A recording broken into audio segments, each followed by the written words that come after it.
Hello dear students. Today we are going to discuss about rectangular waveguides. In last class we discussed about parallel waveguides. Today we are going to discuss about rectangular waveguides.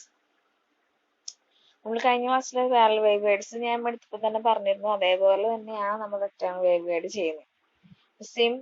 Same concept തന്നെയാണ്. Rectangle waveguide ആണെങ്കിലും രണ്ട് parallel plates തന്നെയാണ്. പക്ഷെ ഇപ്പുറത്ത് 4 സൈഡിലും ഉണ്ടാവുന്നു മാത്രം. Parallel plate ആകുമ്പോൾ 2 സൈഡിൽ ഉണ്ടാവുള്ളൂ, ഇതാകുമ്പോൾ 4 സൈഡിൽ ഉണ്ടാവുന്നു മാത്രം. Okay, here this is a rectangular waveguide. This is a figure of a rectangular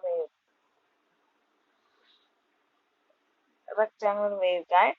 Okay, and this dimension is A and this dimension is B.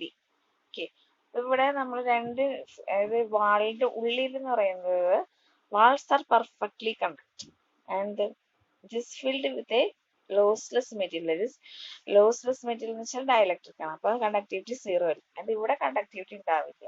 പക്ഷെ വാൾസിന്റെ അവിടെ വാളിന്റെ അവിടെ കണ്ടക്ടിവിറ്റി വെരി ഹൈ, അതായത് ഇൻഫിനിറ്റി ആയിരിക്കും. ഓക്കെ, ആൻഡ് നമ്മള് maths മറ്റേ parallel plate തുടങ്ങിയ പോലെ തന്നെ വേവ് ഇക്വേഷനിൽ നിന്നാണ് തുടങ്ങുന്നത്. What is wave equation? Del square E plus omega square mu epsilon equal to 0 and del square h plus omega square mu epsilon h equal to 0. അപ്പൊ E എന്ന് പറഞ്ഞാൽ ഇലക്ട്രോമാഗ്നറ്റിക് വേവ് ആണല്ലോ നമ്മൾ വേവ് ഗൈഡിൽ കൂടി pass ചെയ്യുന്നത്. അപ്പൊ E ഉണ്ടാവും, H ഉണ്ടാവും. അപ്പൊ ഇവിടെ E എന്ന് പറഞ്ഞാൽ നമ്മൾ അതിനെ കോർഡിനേറ്റ്സ് ആയിട്ട് എഴുതുകയാണെങ്കിൽ ഇപ്പൊ നമ്മൾ കാർട്ടീഷ്യൻ കോർഡിനേറ്റ്സ് രൂപത്തിൽ എഴുതുന്നത്. സോ E എന്ന് പറയുന്നത് EX ഉണ്ടാവും, EY ഉണ്ടാവും, EZ ഉണ്ടാവും. സിമിലർലി ഫോർ H, അതായത് മാഗ്നറ്റിക് ഫീൽഡിനും ഇതേപോലെ തന്നെ EHX ഉണ്ടാവും, HY ഉണ്ടാവും, HZ ഉണ്ടാവും. We have to find out the values of ഇതെല്ലാത്തിന്റെയും EX, EY, EZ, HX, HY, HZ ഒക്കെ എക്സ്പ്രഷൻസ് ആണ് നമ്മൾ കണ്ടുപിടിക്കുന്നത്. ഓക്കെ, അപ്പോൾ നമ്മൾ പാരലൽ പ്ലേറ്റ്സ് ചെയ്താൽ തന്നെ we are taking the Maxwell's equations 3 and 4, that is del cross H-ന്റെയും del cross E-യുടെയും Maxwell equation എന്നാണ് എടുക്കുന്നത്. അപ്പോൾ del cross E എന്ന് പറഞ്ഞാൽ എന്താണ്? Minus j omega minus and del cross H equal to J omega epsilon E. അപ്പൊ ആദ്യം first ഇക്വേഷനെ നമ്മൾ expand ചെയ്തു. കഴിഞ്ഞ പാരലൽ പ്ലേറ്റ് ചെയ്ത പോലെ തന്നെ എക്സ്പാൻഡ് ചെയ്തു. എന്നിട്ട് AXന്റെ കോഎഫിഷ്യൻസ് ഒക്കെ ഒരുമിച്ച് ചെയ്തു.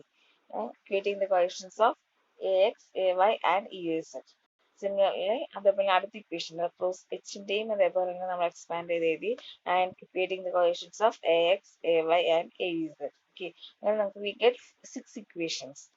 ഓക്കെ, അപ്പൊ പാരലൽ പ്ലേറ്റിലാകുമ്പോൾ പക്ഷെ നമ്മള് ഡോ ബൈ ഡോ ഇസിട്ട് 0 ആയിരുന്നു. പക്ഷെ ഇവിടെ അങ്ങനെയല്ല.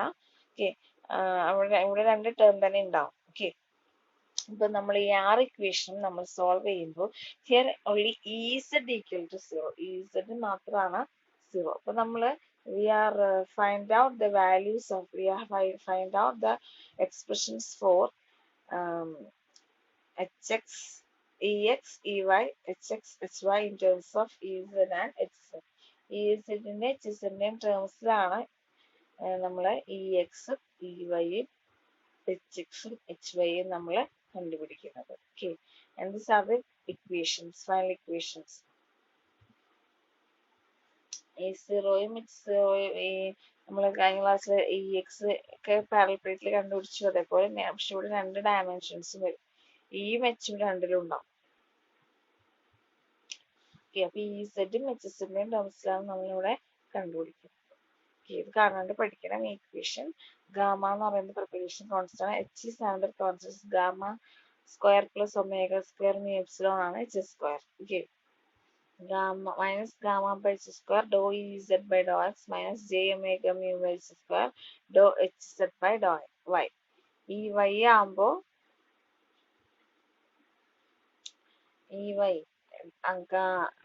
ഗാമയുടെ കൂടെ എപ്പോഴും ഏത് ടേമാണോ നമ്മളിവിടെ ഉള്ളത് ശ്രദ്ധിക്കുക. ഗാമയുടെ കൂടെ വരുന്ന ഈ ടേമില് ഏത് EX ആണെങ്കിൽ താഴെ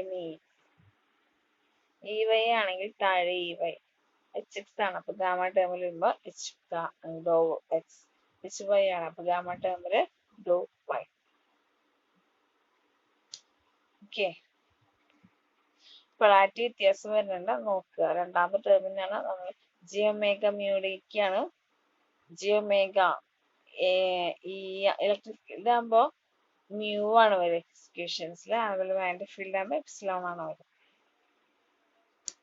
അപ്പൊ നമ്മൾ ഇക്വേഷൻസ് കാണാണ്ട് പഠിക്കണം വേവ് ഗൈഡിന്റെ.